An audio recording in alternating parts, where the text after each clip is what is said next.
जो हो चुका है उसकी परवाह करना बंद करो, कुछ नया सोचो, नया करो और आगे बढ़ो। जो हो चुका है अगर उसी में उलझे रहोगे तो उसका आज भी आपका खराब हो जाएगा। मेरी इस बात को आप हल्के में ना लें। आप समझदार हैं कि आप मेरी इस बात को अच्छे से समझ सकते हैं। अगर आप वाकई पीछे घटने वाली घटनाओं को दिन रात अपने दिल और दिमाग में दोहराते रहोगे तो आगे कुछ नया करने का निर्णय नहीं ले पाओगे। जानते हैं ऐसा क्यों होता है? ऐसा इसलिए होता है, आपका दिमाग जब बुरी घटनाएं, बुरे विचारों से भरे होते हैं तो वह अच्छे और प्रेरक विचार पैदा नहीं कर पाते और आप हर काम में असफल हो जाते हैं। इसलिए मेरी मानिए, जो हो चुका उसे भूल कर एक नई शुरुआत करें। दोस्तों, मान लीजिए कमरे में किताबों को एक विशाल ढेर लगा दिया जाए और आपको एक विशेष किताब का नाम बताया जाए और उस किताब को उस कमरे में लगे विशाल ढेर में से ढूंढकर लाने को कहा जाए तो आपको कितना समय लगेगा?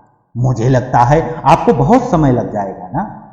लेकिन उन्हीं किताबों को करीने के सेल्स बुक में रखा जाए और आपको उस विशेष नाम वाली किताब को ढूंढने में बहुत ही कम समय लगेगा। मेरी इस बात से आप सहमत हैं या नहीं? मुझे लगता है आप सहमत होंगे, क्योंकि जो सीरियल से अगर किताब लगनी होगी तो मुझे ढूंढने में आसानी ज़्यादा होगी। जिस तरह किताबों के ढेरों को कमरा भरा है, उसी तरह से हमारा दिमाग विचारों के ढेरों से भरा हुआ है। जब हम निराश और दुखी होते हैं तो सही विचार और सही फैसले को सामने लाने में हमारा दिमाग असफल हो जाता है और हम उस निराशा और दुख के बाहर आने से बहुत समय लग जाता है और इस तरह समय की बर्बादी से हमें हमेशा पीछे ही रह जाते हैं। दोस्तों, अगर आप अपने विचारों के ढेर को करीने के सेल्स बुक की तरह एक सीरियल से लगाना चाहते हैं, एक दिमाग में रखें और किसी भी परेशानी से हमारा दिमाग सही विचारों फैसले सही समय पर हमारे सामने लाकर रख देगा। ऐसा करने का सिर्फ एक ही तरीका है, बस आप सुबह मेडिटेशन करना शुरू करो, क्योंकि मेडिटेशन में वह पावर है जो आपको अंदर से कुछ ना कुछ कर गुजरने की ताकत देगी। क्योंकि बड़े ऋषि मुनियों ने सबने कहा ध्यान जो है मेडिटेशन, वो बहुत ही पावरफुल है। दोस्तों, आपके दिमाग में चलने वाले उथल पुथल को शांत करनी है और सही रास्ता दिखाती है और आपको सही निर्णय लेने की क्षमता पैदा करती है। आपको जागना होगा और इस भ्रम को मिटाना होगा कि तुम कमजोर हो, तुम कभी ना मरने वाला आत्मा हो, तत्व हो, तुम्हारा सेवक है, वह तत्व के सेवक नहीं हो। यदि किसी परिस्थिति पर अच्छी पकड़ है तो जहर उगलने वाला भी आपका कुछ नहीं बिगाड़ सकता। शिक्षा क्या है? क्या ये किताब से मिलने वाली विद्या है? नहीं। क्या ये नाना प्रकार का ज्ञान है? नहीं, ये भी नहीं। जिस संयम के द्वारा इच्छा शक्ति का प्रभाव विकास बस में लाया जाता और इसी का फलदायक होता है, वह शिक्षा कहलाती है। दोस्तों, अगर आप अपने जीवन को सफलता की ओर किसी और की उम्मीद पर छोड़ दिए हैं तो ये जीवन की सबसे बड़ी आपकी भूल होगी। भगवान ने आपको अपनी बुद्धि और विवेक दिए हैं ताकि आप खुद पर भरोसा रख के आगे बढ़ें और सफलता हासिल करें। अगर आप खुद पर और अपनी योग्यता पर विश्वास रखते हैं तो आज नहीं तो कल आपको सफलता जरूर मिलेगी। यदि आप अपनी सफलता की उम्मीद दूसरों से लगा रखे हैं तो आप असफल होने के लिए तैयार भी रहें। मैं ये नहीं कहता कि आप किसी चीज़ के लिए किसी से उम्मीद ना रखें, बल्कि मैं इस बात पर जोर देता हूँ, आप कभी भी चीज़ से उतनी उम्मीद रखें जितना टूटने पर भी आप मजबूती के साथ खड़े रहें और एक बार फिर नई शुरुआत कर सकते हैं। दोस्तों, ये जो सुन रहे हैं आप, ये एक समय की बात पे आप उदयभान राठौर को सुन रहे हैं। अगर आपने हमारे चैनल को अभी तक सब्सक्राइब नहीं किया है तो प्लीज़ हमारे चैनल को सब्सक्राइब करें और इस वीडियो को अंत तक जरूर देखें। दोस्तों, आप जिस भी काम में हाथ डालोगे आप हर बार फेल हो जाते हैं और फेल होने के डर से आप एक नया काम शुरू करने से कतराने लगते रहते हैं। इसका आपका पूरा जीवन इस डर से निकल जाता है कि आपने अगर कोई नया काम शुरू किया तो वह भी फेल हो जाएगा। मैं आपको विश्वास दिलाना चाहूँगा दोस्तों कि अगर आप हार मानने के बजाय हर काम को सही तरह से करने का निर्णय लें और तब तक करते रहें जब तक आपकी सांस चलती रहे।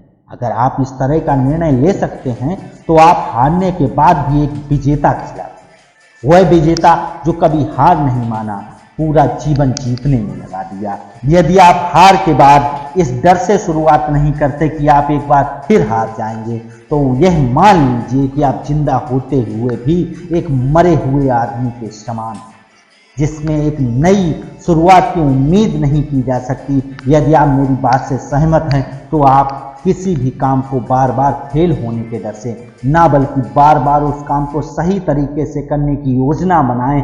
फिर देखिए दोस्तों, आपको हर काम में सफलता मिलेगी। अगर आप चाहते हैं कि आपका हृदय पवित्र हो और उसमें भगवान का वास हो, तो आपको बस ये करना है कि आप दूसरों की मदद करें, किसी की निंदा ना करें। अगर आप किसी की मदद के लिए हाथ बढ़ा सकते हैं तो जरूर बढ़ाएं। अगर नहीं बढ़ा सकते तो हाथ जोड़िए, अपने भाइयों को आशीर्वाद दीजिए, उन्हें उनके मार्ग पर चलने का हौसला दीजिए। क्या आप गलती हो जाने पर खुद को कोसते हैं? यदि हाँ, तो बहुत बड़ी गलती कर रहे हैं। इस बार गलती का परिणाम यह है, आपका पूरा जीवन बर्बाद हो जाएगा। दोस्तों, वो कैसे? तो मैं बताना चाहूँगा कि गलती करना इंसानी फितरत होती है। जो कभी गलती नहीं करता वो कभी कुछ करता ही नहीं और ना ही कभी कुछ सीखता है दोस्तों। इसलिए आप गलती होने पर खुद को कोसने के बजाय आप अपनी गलती से सीख लेकर अपने जीवन को एक नई दिशा देने का प्रयास करें। आपका जीवन नए नए अनुभव के साथ आगे बढ़ेगा। आप जीवन के हर क्षेत्र में सफल होंगे। हम इतने नासमझ होते हैं कि हम ऐसी ऐसी चीज़ों पर अपना समय और ऊर्जा बर्बाद करने पर लगे रहते हैं जिस पर हमारा कोई हक नहीं होता और हमारी नियंत्रण से बाहर होता है। अब आप सोचिए, यदि इसी तरह से फिजूल चीज़ों पर अपना समय और ऊर्जा बर्बाद करेंगे तो क्या आप सफल हो पाएंगे? नहीं ना। इसलिए आप ये संकल्प लें कि आप उन चीज़ों को अपना समय और ऊर्जा बर्बाद नहीं करेंगे जो आपके हक में ना हो और आपके नियंत्रण से बाहर हो।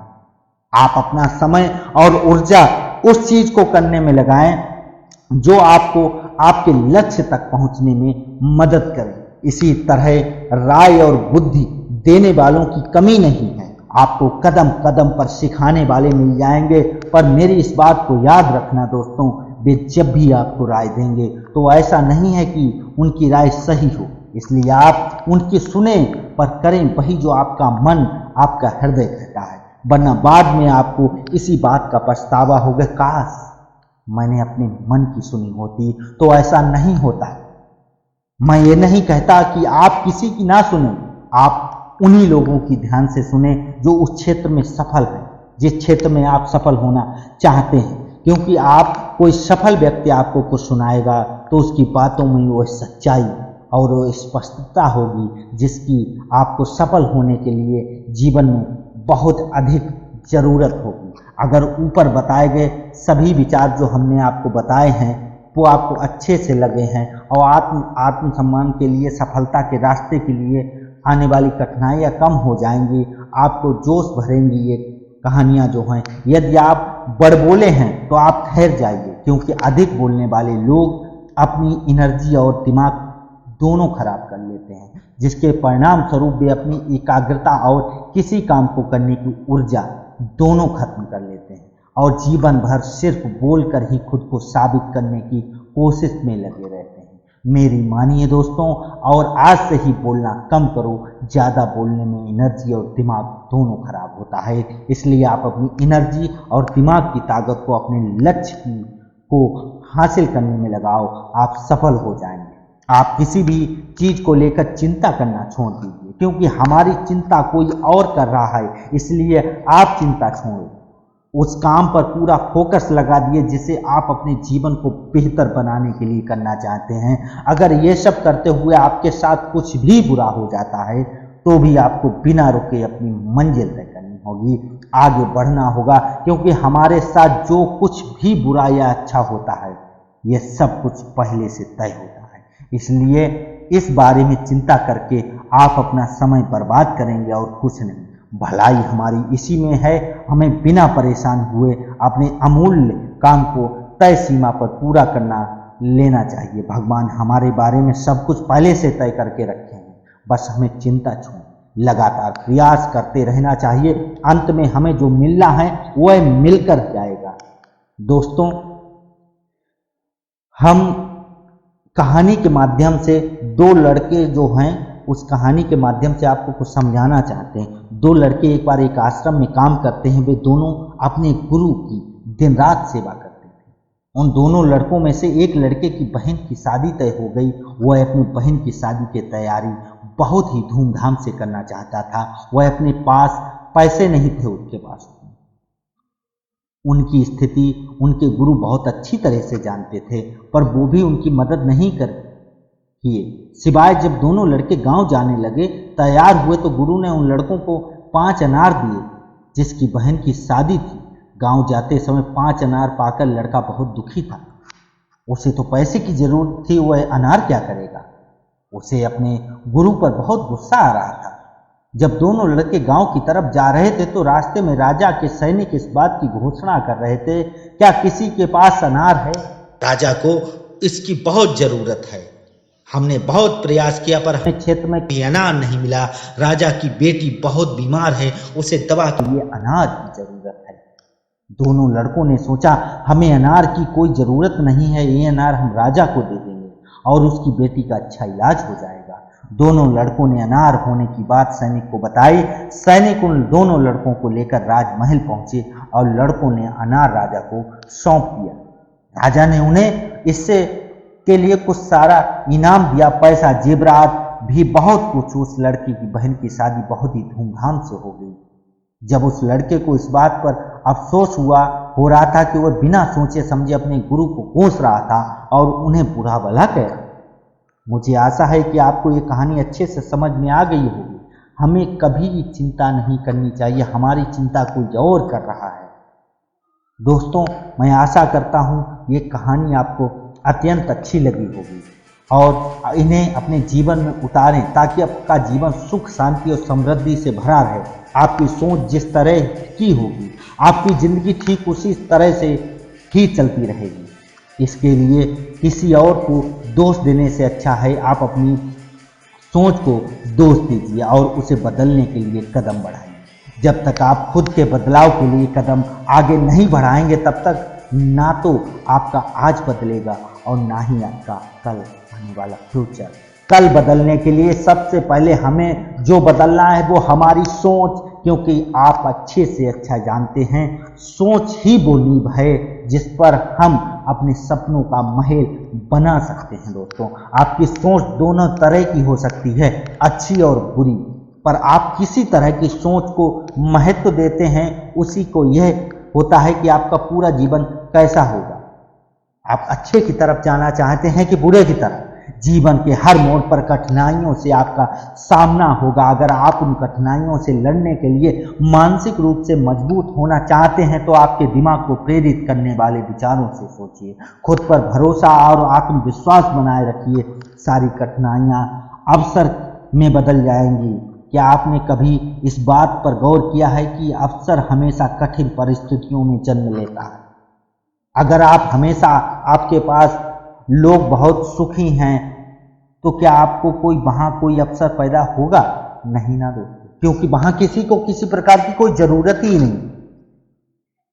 तो दोस्तों, आज से आप मान लीजिए कि हमारे और हमारी कठिनाइयों के बीच में जो जंग होता है, उसी के बीच के कठिनाइयों के गर्भ से अवसर का उत्पन्न होता है। अवसर, अगर आप से कोई कहे कि आप काम तुमने नहीं हो सकता, तो सीधा सीधा मतलब है कि आप तुम्हारे सिवाय कोई और काम करना चाहता है। यदि आप हारने की हिम्मत रखते हैं तो आप जीतने की कला बाखूबी जानते हैं।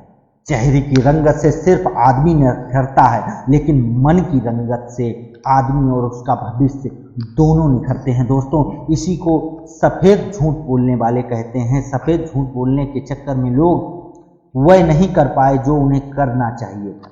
हमेशा इस बात को याद रखिए कि जीवन की सबसे बड़ी खुशी उस काम को करने में है जिसे आपका दिल करने के लिए इजाज़त दे, वरना उस काम को हाथ मत लगाइए जिसे आपका दिल करना ही ना चाहे। अगर आप किसी भी एहसान तले नहीं रहना चाहते तो आप दिल और दिमाग से इतने मजबूत बनिए कि आपको कोई भी किसी तरह मुसीबत में हिला ना सके। आप डट कर खड़े रहें जब तक मुसीबत टल ना जाए। जब तक हम अपने दर्द, गम और डर का हथियार नहीं बनाएंगे जब तक हम सिकंदर नहीं कर जाएंगे। यदि आपको इस बात से फर्क नहीं पड़ता कि लोग आपके बारे में क्या सोचते हैं, तो लोगों को इस बात से भी फर्क नहीं पड़ता कि आप क्या करते हैं। इससे फर्क पड़ता है कि हमारे चेहरे की रंगत क्या है। फर्क तो इससे पड़ता है कि आपकी सोच की रंगत क्या है। तरक्की सिर्फ चाहने से नहीं, सही निर्णय और लगातार मेहनत करने से मिलती है। यदि आप ऊंचाई पर पहुंचना चाहते हैं तो आपको हर उन विचारों को, बातों को हल्का होना होगा जो आपको भारी कर देते हैं। इस धरती पर कुछ भी मुश्किल नहीं है। मुश्किल है तो बस ये मानना कि बहुत कुछ भी मुश्किल नहीं होता। अगर आप समय ना होने पर बहाना नहीं कर सकते, क्योंकि आपको भी हर दिन 24 ही घंटे मिलते हैं, उतना ही जितना सफल और महान लोगों को मिलता है। समय का पहिया ये नहीं कहता कि धीरे चलो या तेज चलो, समय का पहिया कहता है मेरे साथ चलो और सफल बनो। अगर आप सच होने का ढोंग करेंगे ना दोस्तों, तो आप नहीं तो आज नहीं तो कल आप नीचे अवश्य गिरेंगे। क्योंकि हमें ढोंग नहीं करना कि हम सत्य हैं, हम जो भी हैं वैसे हैं। अगर हम सत्य हैं तो सत्य की तरह खड़े रहें, जिससे हमें सफल होने से कोई नहीं रोक सकता। दोस्तों, इस मोटिवेशनल स्पीच को आप सुन रहे थे एक समय की बात के इस मंच पर, और मैं था आपका दोस्त उदयभान सिंह राठौर। तो इसी के साथ इस एपिसोड को समाप्त करते हैं। मिलते हैं नई कहानी, नए एपिसोड के साथ। जय भारत, जय हिंद।